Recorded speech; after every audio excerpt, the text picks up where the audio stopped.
Hello, my name's Roxanne. I've been showing dogs nearly all my life, first in the ring at 18 months with boxers, and I've been running Ringcraft as well. So today it's what is movement. The dog's movement in the show ring is quite important. It will show how the dog's made, and specifically what we are looking for is the dog to be in a trot.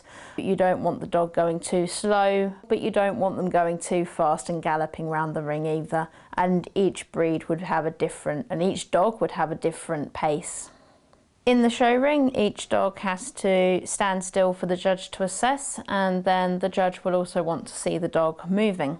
The movement is, for the judge, it's a way of confirming what they've felt on the dog. So generally a judge will go over a dog and then they'll ask you to move. Common shapes used in movement include a triangle and straight up and down and circles, or circuit of the ring. This allows the judge to see different sides of the movement of the dog, which includes their rear movement, their side movement and their front movement. The judge will determine themselves what movements they want you to do. A lot of judges will decide the movement based on the ring that they've got at a show. A judge might do it differently one week from the next, depending on what best suits the ring and best suits the breed that they're judging. So do make sure you listen carefully and know that there's the possibilities of being asked for different things.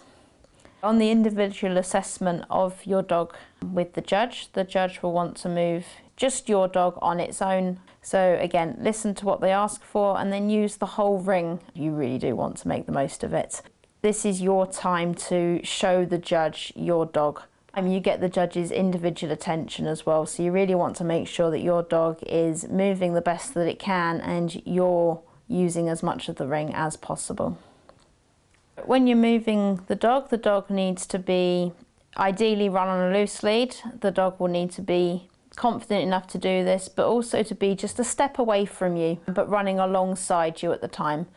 What you want is to have a dog that will stay in a trot, so you don't want them to go into a pace or go into a gallop. This will be different pace for each individual dog. Obviously something like a toy breed you'd walk with, whereas the larger breeds you would have to run. Your dog needs to run straight ideally as well. If the dog is pulling on the lead, then this is going to knock the dog off balance. You want to be able to have the dog under control, using mostly just your voice. If you think of the lead just as a security, just in case the dog sees something it wants to go to, but you should be able to have the dog running nicely on a loose lead next to you and keeping the dog in balance so that the movement is symmetrical. Sometimes with moving dogs, they can easily get distracted with things like smells on the ground. Don't be disheartened. If you go and see a trainer or speak to some experienced exhibitors, then normally just how you place the lead on the dog can just give a little bit of a help with getting their attention back onto you. Also using a little bit of food just to get their head up. If you just give them a bit of a wind up and show them that you are the most exciting person if they behave themselves for you. Keep going with it. If they start playing up in training, then you can keep trying again. You can try different tricks each time. If they do play up in the ring, then go back to the judge and start the movement again. Just try something just to get the dog's attention back. Common mistakes with moving the dog, that could include things like taking your corners too tight or not tight enough depending on how you're making your movements. So for example, a triangle does need to be 3 sides and 3 turns. You don't want to be turning the dog on a sixpence, especially a larger breed, but you don't want to be doing a huge teardrop either. So work with a trainer, again, experienced exhibitor, and somebody will be able to help you just get those patterns right. Make sure that you don't move your dog too fast as well. This can come up with a number of problems, including, of course, galloping, and too slow could put your dog into a pace.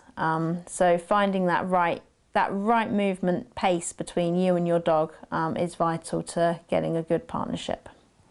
When starting to train the movement, you can train as soon as you've got your dog lead trained and happy to go for a walk up the road and back. Then you can start working on the show training. Obviously they need to be happy with the lead on.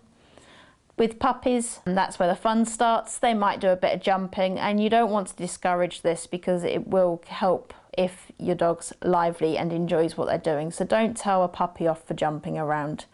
Start by just getting your dog used to just walking next to you, walking in a straight line and keeping their head looking where they're going as well. So you want to have them looking in the direction they're running.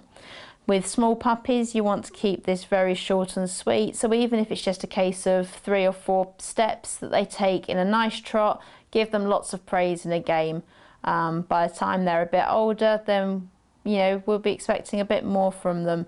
Keep practicing with your movement. Once the dog's a bit older as well, this could mean that you're doing a lot of running and you could get out of breath with talking to your dog at the same time as well. But do keep going. Always end on a good movement as well. So if your dog's having a bit of a sniff, it wants to be distracted by anything else going on, always end on that positive note and then leave it for the next day and just let your dog enjoy being the pet that they are as well. Keeping your training fun, especially in the movement, will help give your dog that extra special presence. If you've ever watched some of the top winning dogs, especially Crufts Best in Show for example, all of those dogs will go round with a smile on their face, their tail wagging, and this is achieved normally by they want to do this, they want to be there, they want to please the owner, the handler, but they want to please the audience as well, so you need a bit of a showman in the ring. Keep them happy, make sure there's something in it for them as well, so a good game at the end of a movement and they'll want to do it again for you.